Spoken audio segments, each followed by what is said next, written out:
Las Ciruelas. As they walked to the bus stop, Isabel recited a list of concerns to Esperanza, sounding exactly as Josefina and Mamá had sounded earlier that morning.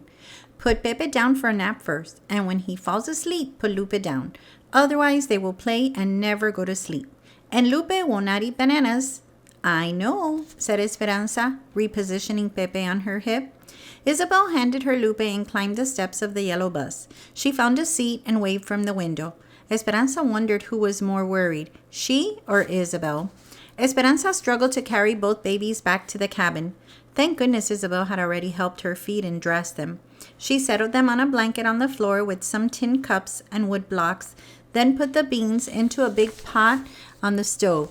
Hortensia had prepared them earlier with a big onion and a few cloves of garlic, and instructed Esperanza to stir them occasionally and let them cook on low heat, adding more water throughout the day. She stirred the beans and watched Lupe and Pepe play. I wish Abuelita could see me, she thought. She would be proud. Later, Esperanza looked for something to feed the babies for lunch. A bowl of ripe plums sat on the table. They should be soft enough to eat, she thought. She took several, removed the pit, and mashed them with a fork. Both babies loved them, reaching for more after each spoonful. Esperanza mashed another 3 plums, and they gobbled every bite.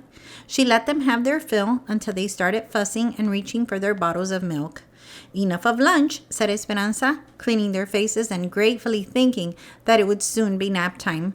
She slowly changed their wet diapers, remembering all of Josefina's and Isabel's instructions. She put Pepe down first with his bottle, as directed, and when he fell asleep, she put Lupe next to him. Esperanza lay down too, wondering why she was so tired, and she dozed. She woke up to Lupe's whimpering and an atrocious smell. Brown liquid leaked from her diaper. Esperanza picked her up and carried her out of the room so she wouldn't wake Pepe. She changed her into a dry diaper and rolled the soiled one into a ball and put it by the door until she could take it to the toilets. When she put Lupe back down, Pepe was sitting up in bed in the same condition. She repeated the diaper changing. With both babies clean, she left them in the bed and dashed to the toilets to rinse the diapers. Then she ran back to the cabin. A different smell greeted her. The beans! She had forgotten to add more water, and when she checked the pot, they appeared to be scorched only on the bottom, so she poured in water and stirred them. The babies cried and never went back to sleep. Both dirtied their diapers again, and the wadded pile by the door grew. They must be ill, worried Esperanza. Did they have the flu, or was it something they ate? No one else had been sick recently. What had they eaten today? Only their milk and the plums. The plums, she groaned. They must have been too hard on their stomachs. What did Hortensia give her when she was a child and was sick? She tried to remember. Rice water. But how did she make it? Esperanza put a pot on the stove and added a cup of rice. She wasn't sure how much water to add, but she remembered that when rice didn't come out soft, Hortensia always said it needed more water. She added plenty and boiled the rice. Then she poured off the water and let it cool. She sat on the floor with the babies and fed them teaspoons of rice water all afternoon, counting the minutes until Isabel walked through the door. What happened? Said Isabel when she arrived and saw the pile of diapers by the door. They were sick from the plums, said Esperanza, nodding toward the plates still on the table where she had mashed them. Oh, Esperanza, they are too young for raw plums. Everyone knows that plums must be cooked for babies, said Isabel. Well, I'm not everyone, yelled Esperanza. She dropped her head and put her hands over her face. Pepe crawled into her lap, making happy gurgling noises. She looked at Isabel, already sorry for screaming at her. I didn't mean to yell. It was a long day. I gave them some rice water and they seem to be fine now. Sounding surprised, Isabel said, That was exactly the right thing to do. Esperanza nodded and let out a long sigh of relief. That night, no one mentioned the number of rinsed and wrung diapers in the washtub outside the door, or the beans that were obviously burnt, or the pan of rice in the sink, and no one questioned Esperanza when she said that she was exhausted and wanted to go to bed early. The grapes had to be finished before the first fall rains and had to be picked rápido, quickly. So now there were no Saturdays or Sundays in the week, just work days. The temperature was still over 90 each day, so as soon as Isabel's bus left for school, Esperanza took the babies back to the cabin. She fixed their bottles of milk and let them play while she made the beds. Then she followed Hortensia's instructions for starting dinner before turning to the laundry. She was amazed at the hot, dry air. Often, by the time she had filled the clothesline that were strung between the trees, she had only minutes to rest before the valley sun dried the clothes crisp and they were ready to fold. Irene and Melina came over after lunch and Esperanza spread a blanket in the shade. Esperanza liked Melina's company. In some ways, she was a young girl, sometimes playing with Isabel and Sylvia or telling Esperanza gossip as if they were school friends. In other ways, she was grown up with a nursing baby and a husband and preferring to crochet with the older women in the evening. "Do you crochet?" Melina asked. "I know a little, but only a few stitches," said Esperanza, remembering Abuelita's blanket of zigzag rows that she had been too preoccupied to unpack. Melina laid her sleeping baby girl on the blanket and picked up her needlework. Irene cut apart a 50-pound flour sack that was printed with tiny flowers to use as fabric for dresses. Esperanza tickled Pepe and Lupe, and they laughed. "They adore you," said Melina. "They cried yesterday when I watched them for the few minutes it took you to sweep the platform." It was true. Both babies smiled when Esperanza walked into the room, always reaching for her, especially Pepe. Lupe was good-natured and less demanding, but Esperanza learned to watch her closely as she often tried to wander away. If she turned her back for a minute, Esperanza found herself frantically searching for Lupe. Esperanza rubbed Lupe's and Pepe's backs, hoping they would go to sleep soon, but they were restless and wouldn't settle even though they had their bottles. The afternoon sky looked peculiar, tinged with yellow, and there was so much static in the air that the baby's soft hair stuck out. "Today is the day of the strike," said Melina. "I heard that they were going to walk out this morning." "Everyone was talking about it last night at the table," said Esperanza. "Alfonso said he's glad that everyone from our camp agreed to continue working. He's proud that we won't strike." Irene continued working on the flour sack and shaking her head. "So many Mexicans have the revolution still in their blood. I'm sympathetic to those who are striking, and I'm sympathetic to those of us who want to keep working. We all want the same things, to eat and feed our children." Esperanza nodded. She had decided that if she and Mama were to get Abuelita here, they could not afford to strike. Not now, not when they desperately needed money and a roof over their heads. She worried about what many were saying. If they didn't work, the people from Oklahoma would happily take their jobs. Then what would they do? A sudden blast of hot wind took the flour sack from Irene's hand and carried it to the fields. The babies sat up frightened. Another hot blast hit them, but kept on, and when the edges of the blanket blew up, Lupe reached for Esperanza, whining. Irene stood up and pointed to the east. The sky was darkening with ember clouds, and several brown tumbleweeds bounced toward them. A royal of brown loomed over the mountains. "Una tormenta de polvo! Dust storm," said Irene. "Hurry!" They picked up the babies and ran inside. Irene closed the door and began shutting the windows. "What's happening?" asked Esperanza. "A dust storm, like nothing you have seen before," said Melina. "They are awful." "What about Mama and Hortensia and the others, Alfonso and Miguel? They are in the fields." "They will send trucks for them," said Irene. Esperanza looked out the window. Thousands of acres of tilled soil were becoming food for La Tormenta, and the sky was turning into a brown, swirling fog. Already she could not see the trees just a few yards away. Then the sound began, softly at first, like a gentle rain, then harder as the wind blasted the tiny grains of sand against the windows and metal roofs. The dirt showered against the cabin, pitting everything in its path. "Get away from the window," warned Irene. "The dirt and wind can break the glass." The finer dust seeped inside, and they tried to seal the door by stuffing rags under it. Esperanza couldn't stop thinking about the others.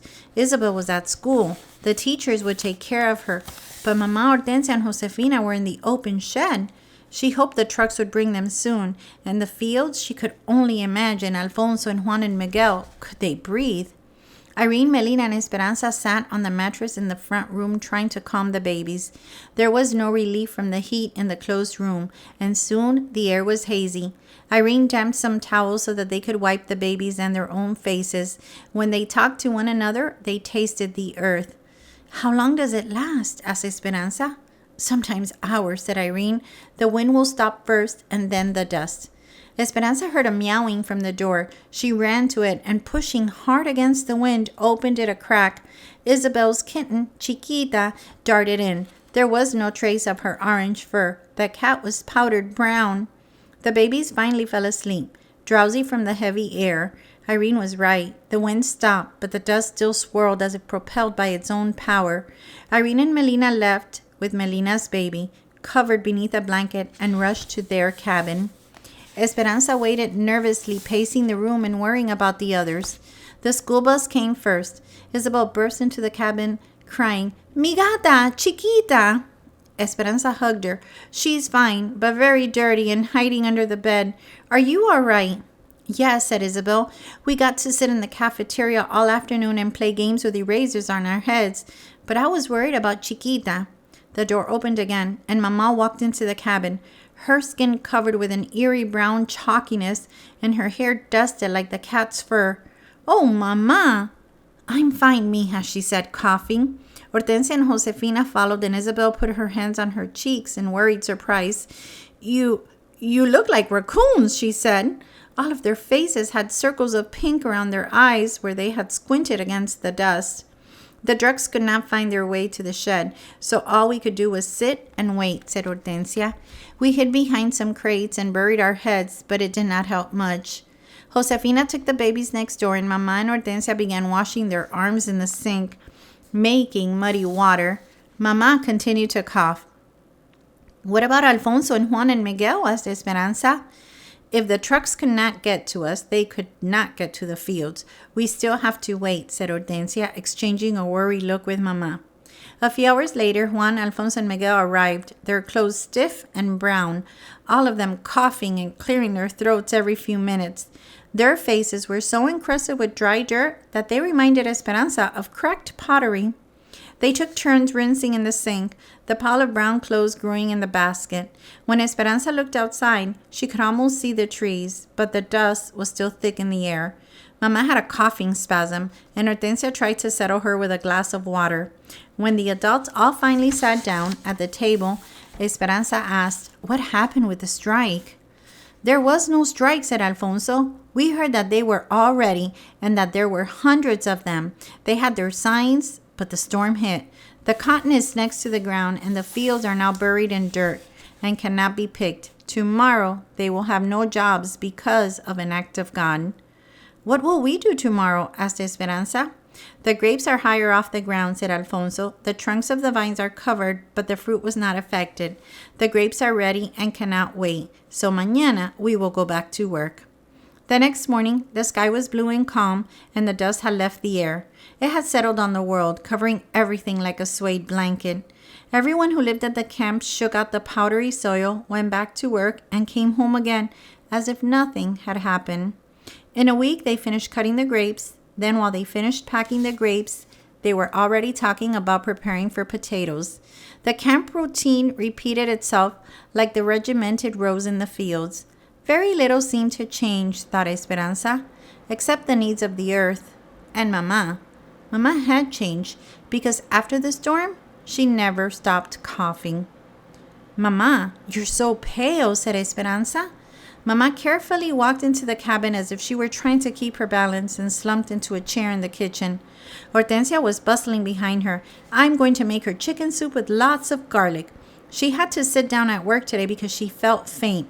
But it is no wonder because she is not eating. Look at her. She has lost weight. She has not been herself since that storm, and that was a month ago. I think she should go to the doctor. "Mama, listen to her," pleaded Esperanza. Mama looked at her weakly. "I am fine, just tired. I'm not used to the work. And I've told you, doctors are very expensive." "Irene and Melina are coming over after dinner to crochet," said Esperanza. She thought that would cheer Mama. "You sit with them," said Mama. "I'm going to lie down until the soup is ready because I have a headache. And then after dinner, I'll go straight to bed and get a good rest. I'll be fine." She coughed, got up, and slowly walked from the room. Hortensia looked at Esperanza, shaking her head. A few hours later, Esperanza stood over Mama. "Your soup is ready, Mama." But she didn't move. "Mama, dinner," said Esperanza, reaching for her arm and gently shaking her. Mama's arm was burning, her cheeks were flushed red, and she wasn't waking. Esperanza felt panic squeezing her, and she screamed, "Hortensia!" The doctor came. He was American, light and blonde, but he spoke perfect Spanish. "He looks very young to be a doctor," said Hortensia. "He has come to the camp before, and the people trust him," said Irene, "and there are not too many doctors who will come out here." Alfonso, Juan, and Miguel sat on the front steps, waiting. Isabel sat on the mattress, her eyes worried. Esperanza could not sit still. She paced near the bedroom door, trying to hear what was going on inside. When the doctor finally came out, he looked grim. He walked over to the table where all the women sat. Esperanza followed him. The doctor signaled for the men and waited until everyone was inside. "She has valley fever." "What does that mean?" asked Esperanza. "It is a disease of the lungs that is caused by dust spores. Sometimes when people move to this area and aren't used to the air here, the dust spores get into their lungs and cause an infection." "But we were all in the dust storm," said Alfonso. "When you live in this valley, everyone inhales the dust spores at one time or another. Most of the time, the body can overcome the infection. Some people will have no symptoms at all. Some will feel like they have the flu for a few days, and others, for whatever reason, cannot fight the infection and get very sick." "How sick?" said Hortensia. Esperanza sat down. "She may have a fever on and off for weeks, but you must try to keep it down. She will cough and have headaches and joint aches. She might get a rash." "Can we catch it from her, the babies?" asked Josefina. "No," said the doctor. "It isn't contagious, and the babies and young children have probably had a mild form of it already, without you even knowing. Once the body fights off the infection, it doesn't get it again. For those who live here most of their lives, they are naturally immunized. It is hardest on adults who move here and are not accustomed to the agricultural dust." "How long until she is well?" asked Esperanza. The doctor's face looked tired. He ran his hand through his short blonde hair. "There are some medicines she can take, but even then, if she survives, it might take 6 months for her to get her full strength back." Esperanza felt Alfonso behind her, putting his hands on her shoulders. She felt the blood drain from her face. She wanted to tell the doctor that she could not lose Mama too, that she had already lost Papa, and that Abuelita was too far away. Her voice strangled with fear. All she could do was whisper the doctor's uncertain words, "If she survives."